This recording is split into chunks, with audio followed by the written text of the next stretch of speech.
A shrill ringing of your phone jolts you awake. Your friend, the best detective in the city, is on the line. I don't have time to explain. I'm leaving the city in 20 minutes. You'll have to replace me for the next week or two. Don't try to contact me. As he hangs up, you're left sitting on your bed, the phone in your hand, staring into the darkness of your room. You have to deal with your first case already in the morning. An anxious man rushes into your friend's office. I work as a cashier in a clothing store. Last night, I was the one to lock it up. As I was counting the money, the room suddenly went dark. There was some problem with the light bulb. I climbed the table and grabbed it, but by doing it, I burned my hand, jerked it back, fell to the floor, and lost consciousness. When I came to my senses, the money was gone. You examine the room attentively and realize the man is lying. What makes you think so?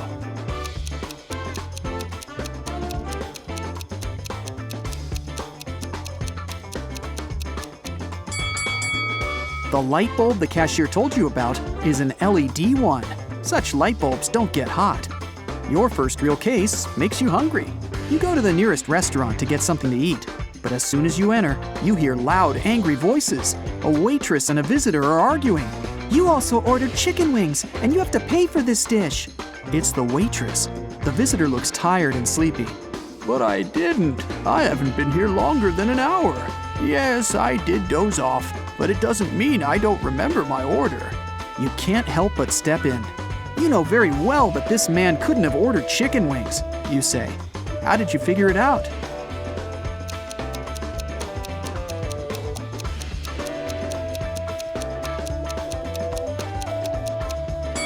You spotted a note on the wall. It says, "The kitchen works till 1 p.m. today." It's now 3 p.m. The man claims he's been there for an hour, which means he came well after the kitchen was closed. After the accident, you decide to have a meal at another cafe. But as you come closer, you see a crying lady. "I was going to cross the road when some woman grabbed my purse and disappeared. I noticed her enter this cafe. Can you help me get my things back?" You enter the cafe. "Ah, that's my purse, right between those two women. But I can't recognize the one who took it. I didn't have time to look at her attentively." You don't need much time to figure out which woman is guilty.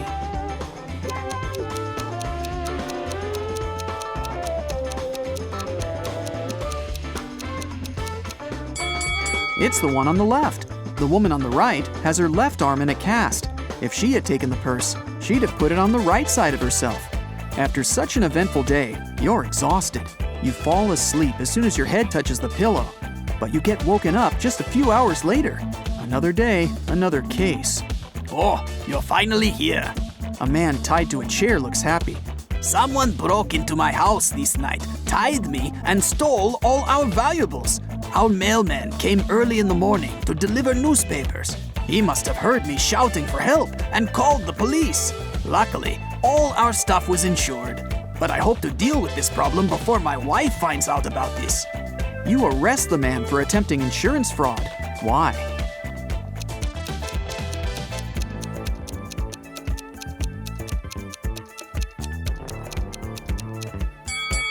You paid attention that the newspapers were on the table in the hall, not lying on the floor near the mail slot. Someone must have put them there. It could only be the house owner or his wife, who was an accomplice. After the police arrive, you leave the man's house and immediately receive a new call. Mrs. Smith claims that her neighbor, Mrs. Miller, has stolen her laundry. The woman says she hung the laundry in her backyard at 10 a.m. And when she went out of the house 2 hours later, she saw Mrs. Miller putting it in her bag.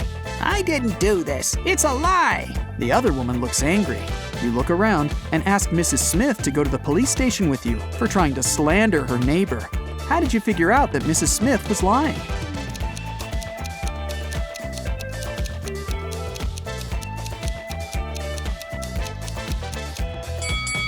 It's freezing outside, and there's snow on the roofs.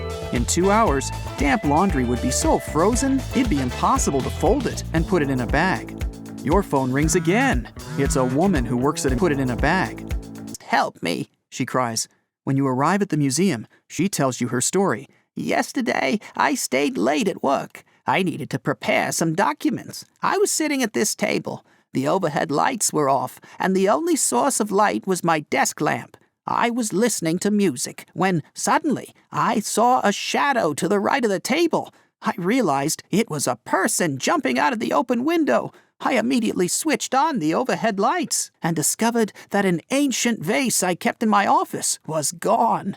This vase cost hundreds of thousands of dollars. You didn't believe this story. Why?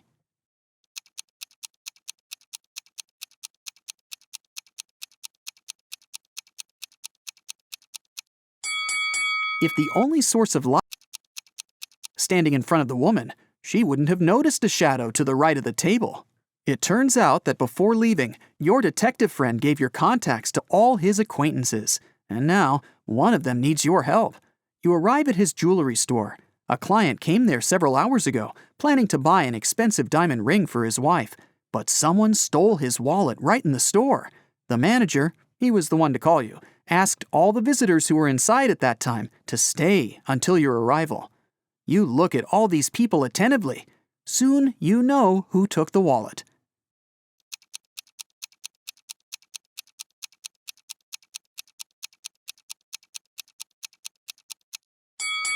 It's the man in the middle. He has a bandage on his right arm, but it's wrapped over the sleeve of his jacket, not hidden under it, like a real bandage would be. You knock on a sturdy brown door, while a woman with a bandage on her head stands next to you. A man opens the door. "Excuse me," you say. "A pot plant fell out of your window an hour ago and hit this woman on her head. I had to take her to the hospital. She's okay now, but you need to compensate this woman for the damage. May we come in?" The man turns pale, but lets you in. It can't be true. Our windows were closed because we've just returned home. I literally entered my apartment 2 minutes before you came. You realize this man is lying and call the police. How did you figure it out?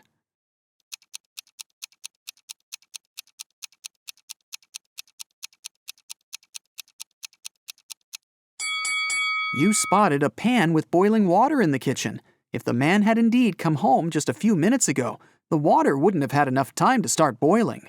Now, it's your friend who needs help. She owns a grocery store. A gust of wind blew a $100 bill out of her hands, and the money seems to have vanished into thin air. Your friend thinks it was one of the customers who took the bill, but no one wants to admit stealing the money. You ask all visitors to go to your friend's office when a woman speaks up. It's incredible to be accused of theft. Here, you can check my bags right now. Please, just come with me to the office. We'll figure it out there, you say. After the woman refuses to follow you, you call the police. Why?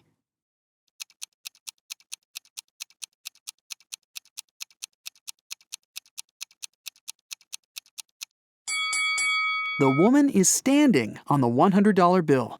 If she follows you, everyone will see the money. The next morning, rainy and gloomy, you get your next case. To investigate it, you need to visit the office of a large international company. Rebecca, the girl who called you, works there. She says, "I've just come back from brunch and discovered that someone had knocked our HR manager out just an hour ago." You question the people who were in the office at that time. Laura is an applicant. Question the people who were in the office angry with the HR manager. He made her wait well past her appointment time. "And still," the girl says, "I would never hit another person. I'm also too weak to do it."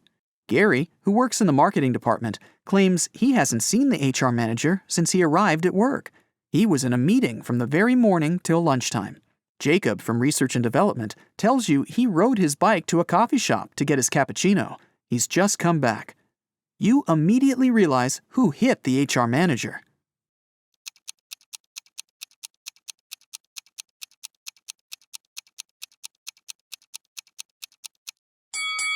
It was Jacob. Both his bike and his clothes are dry and clean. How is that possible if it's raining outside? You leave Rebecca's office and hear your phone beeping. You see a text with an address you don't know. You drive there. A man meets you at the door of a large building. He's shaking. When you enter a large dark hall, you see 2 containers filled with transparent liquid. 2 women are floating inside. They look identical. "One of them is my wife, but I can't figure out which one, and I'm allowed to open only one container." You walk around the women and examine them. Then you point at one of them. That's your wife. How did you figure it out?